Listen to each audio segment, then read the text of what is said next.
okay, something happened, your back hurts. That sucks. I'm sorry. But you'll be okay. If you can stand up and walk around, even if it hurts and it's really uncomfortable, you can still move. So the best thing you can do right now is keep moving and move as much as possible in lots of different directions. And I know this sounds silly, but also be positive. So if you kind of think, oh my God, this is it, this is the end, everything's over, right? Then it's gonna take a little bit longer for it to feel better versus, okay, this hurts, I'm gonna deal with it, I can handle it, I can still move around, I'm not broken. That will really increase your time to recovery.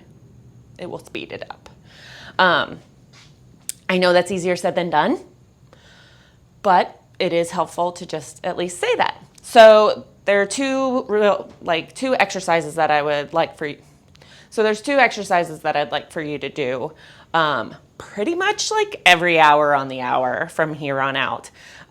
They are going to make you feel better. They're going to increase your range of motion, and they're going to get you moving. So if you can do this every hour, even at home, that's great. First one is an RDL. So even just using this dowel, you could use a barbell, you could use a broomstick even if that's what you've got at home. You're just gonna take it and hold it in two hands. You're gonna bring it kind of like the top of your deadlift, so whatever that grip normally is, but just hands outside your legs. And all you're gonna do is make your chest real proud, stand up nice and tall, keep your eyes forward, and just reach your hips back, and you're just gonna get a slight little bend in the knee. And if you can go this far and it's tight, okay, come back up. That's fine. If you can go a little bit farther, great. Stand back up, take it super slow. Basically, you're gonna have a nice soft bend in the knees, reach the hips back. The furthest I want you to go is below the kneecaps here. We obviously don't want to go to any point where we need to flex our back and round over. So you're going to make your chest real proud, reach your hips back, slide that bar or broomstick down your legs below your kneecaps, and then squeeze your glutes and your hamstrings to stand back up.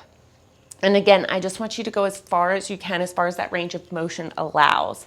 And do that every hour on the hour with a broomstick. If you don't have a broomstick and maybe just finding a broomstick is too much, like, hey, I got out of bed.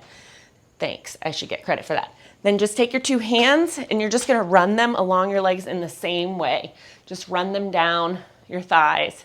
If that's as far as you can go, stand back up. It may feel really tight, very uncomfortable. Oh my gosh, this is horrible, but you'll still be able to stand back up. And just reach back, come down. You can go all the way down below the knees and then stand back up. And then if you can increase to something a little bit heavier, and then if you can get in the gym, you can try it with the barbell too. If that still is feeling good, you can add just a little bit of weight and just increase as you go. So every day that you can, every hour that you can, do a few of those. The other thing that I want you to do are just some squats. And it can be really helpful to do this maybe in a doorway, or if you do have a squat rack, you can use that. But basically, I don't want you to just have to squat down and then stand back up. So do it holding on to something and just kind of walk yourself down. Like if this is as far as you can go, okay, come back up, right? And then kind of ease into it, coming all the way down as far as you can. And then if you can, just sit there for a second and kind of hang, right? Just hang from your arms, let your butt kind of sag down, let the hip flexors relax, let everything relax down at the bottom, and then just kind of get that tension back in and stand back up, and you can pull yourself back up. So you can do that on like a door frame, or if you have the rack, even if you have a buddy, right? They can hold your hands and help you down and help you back up. Doing those two things are going to kind of get you through this like very scary part where it just feels like everything's really tight and it's gonna seize up and you're not gonna be able to move. But I guarantee you that's not gonna happen. You're just gonna keep moving and, try and do these things as much as you can. Otherwise, try and turn, try and walk up the steps, try and get out of your chair, out of your bed, whatever it is, and know that any prolonged periods of like sitting or laying down are going to exacerbate it. It's going to feel tighter. It's going to feel a lot worse, but as soon as you're up and moving around, better. So if you can go on a walk, things like that, those are all going to really help you kind of get through this first period. But again, seems silly. One of the biggest parts of this is just acknowledging that your body has the capacity to heal itself. It just needs some time, needs some care, and you're not broken and you're going to be okay. And to just say, okay, I'm going to just do what I need to do and I'm going to make it through this. All right.